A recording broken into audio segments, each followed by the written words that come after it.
Brand Infinix, mungkin banyak belum tahu tentang brand ini karena lebih banyak brand-brand HP yang di luar sana yang memasarkan smartphone itu lebih gila-gilaan seperti Xiaomi, Realme, Vivo, dan juga Oppo yang memasarkannya itu menghabiskan uang banyak banget untuk memarketingkan smartphone-nya mereka. Sudah bukan rahasia umum kalau brand-brand yang aku sebutkan tadi itu mereka menegakkan pasar yang kelasnya menengah dan juga menengah ke bawah dengan mengeluarkan HP yang spesifikasi yang nggak berbeda jauh dan dengan desain yang hampir mirip.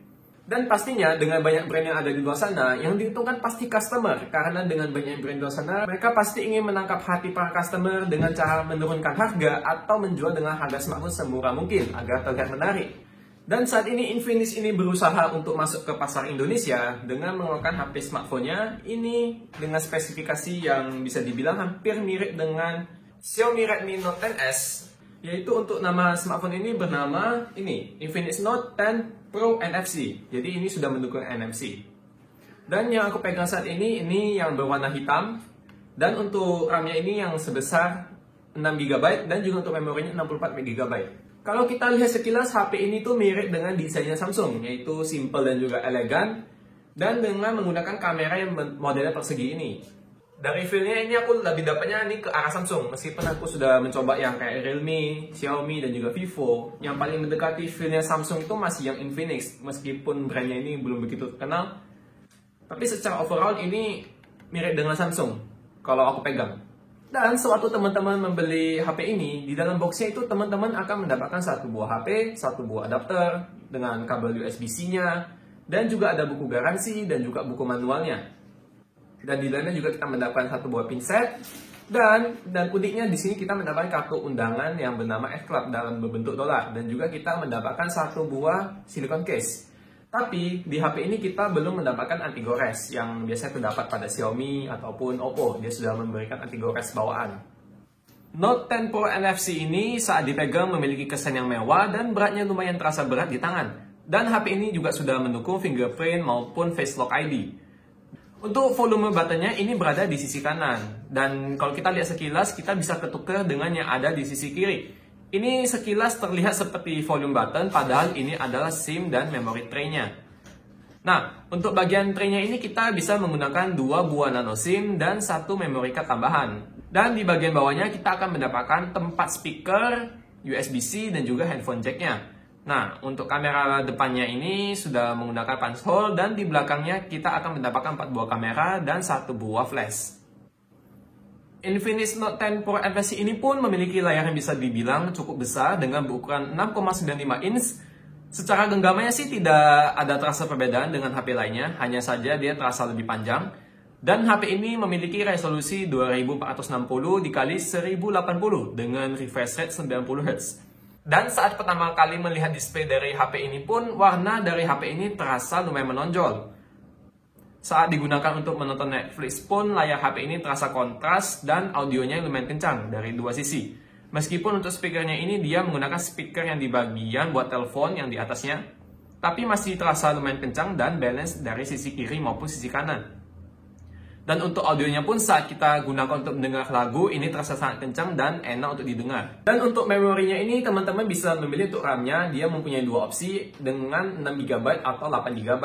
Dan juga perbedaan memorinya untuk yang 6GB itu 64GB untuk memori. Dan yang untuk RAM-nya 8GB itu memorinya berada di 128GB. Dan juga teman-teman bisa menambahkan untuk memory card-nya itu hingga 2TB. Pastinya dengan RAM 6GB pun yang aku coba di HP ini itu udah terasa sangat lancar. Dan kalau kita coba untuk multitasking membuka beberapa apps sekaligus itu nggak ada terasa delay sama sekali dan masih berjalan dengan lancar. Kemudian untuk kamera utamanya yang di kamera belakang ini terdapat 64MP dengan terdapat 3 lensa lainnya yaitu untuk wide, monochrome, dan juga untuk depth. Dan yang berada di kamera depan ini sebesar 16MP. Dan sekarang kita akan mencoba untuk hasil dari foto dan juga video dari HP ini.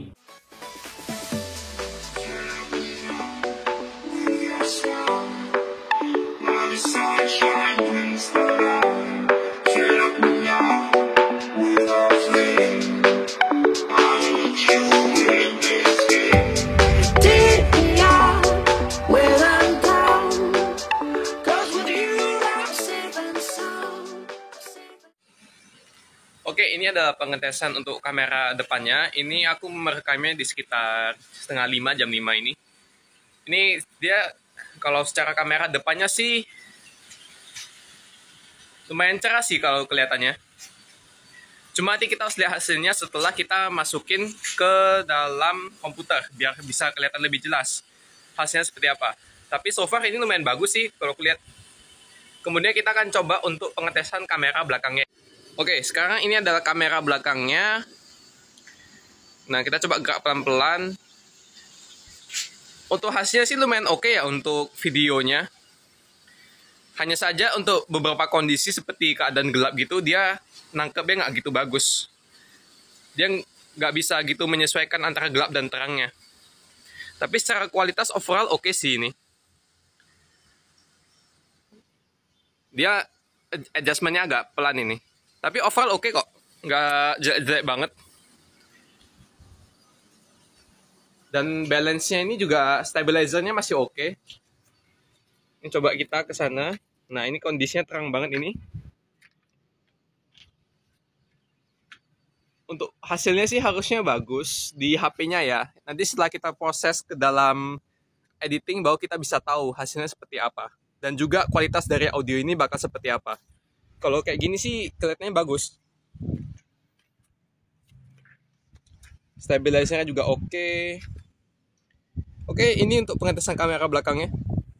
Ini kalau aku lihat secara sekilas untuk hasilnya, secara foto dia mungkin akan sedikit kurang bagus menurutku di HP ini. Tapi untuk kualitas videonya itu bisa dibilang oke lah dibanding dengan brand-brand lainnya. Kemudian Infinix Note 10 Pro ini dia juga menggunakan kapasitas baterai 5000 mAh umum seperti biasanya dan menggunakan fast charging 33 watt. Nah, kemudian kita akan masuk ke review gaming di HP ini. Dan HP ini sudah menggunakan chipset yang sama seperti Redmi Note 10S, yaitu MediaTek G95. Dan kita sudah pernah mereview untuk HP tersebut, dan kalau kita gunakan untuk bermain game, itu terasa lancar, tapi dengan kualitas yang rendah. Contohnya seperti kita bermain game seperti Genshin Impact yang membutuhkan chipset yang lebih tinggi, itu kita hanya bisa merunningnya dengan kualitas yang low, kalau ingin berjalan dengan mulus di HP ini.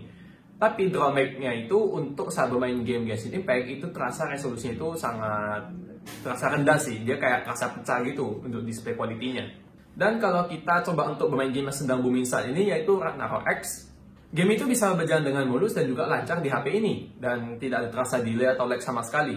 Kalau aku berani bilang HP ini sepertinya dibuat untuk para pengguna yang ingin menikmati konten dan untuk bermain game sih untuk HP ini. Kesimpulan dari Infinix Note 10 Pro NFC ini dengan harganya yang berada di sekitar 2,6 jutaan untuk yang 6GB dan 64GB untuk memorinya, HP ini memiliki kesan yang mewah dan juga elegan. Meskipun harganya ini berada di kelas menengah yang bersaing dengan brand-brand lainnya yang katanya itu adalah HP killer. Menurutku sih HP ini lumayan killer, hanya saja untuk saat ini HP ini masih kalah dalam nama brandnya. Dan bagi yang kurang peduli atas nama brand dan juga kualitas dari kamera ini, bisa dibilang HP ini sudah perfect untuk dijadikan daily drivernya teman-teman. Dengan kapasitas baterainya yang 5000 mAh dan juga untuk bermain game apapun juga terasa kencang. Dan juga dengan displaynya ini yang resolusi lumayan tinggi dengan refresh rate 90Hz. Itu udah terasa nyaman sekali menggunakan HP ini dan untuk dijadikan daily driver. Hanya saja bagi yang belum pernah mencoba OS dari Infinix ini mungkin akan terasa sedikit kebingungan karena posisinya dan juga secara tampilan UI-nya itu sedikit berbeda pada settingannya. Tapi secara tampilan home-nya itu mirip seperti pada HP Android pada umumnya. Oke, sekian video dari kali ini. Jika teman-teman suka dengan video ini, jangan lupa subscribe dan juga like. Saya Peter dari Tech Talk. Sampai berjumpa di video selanjutnya. Salam canggih.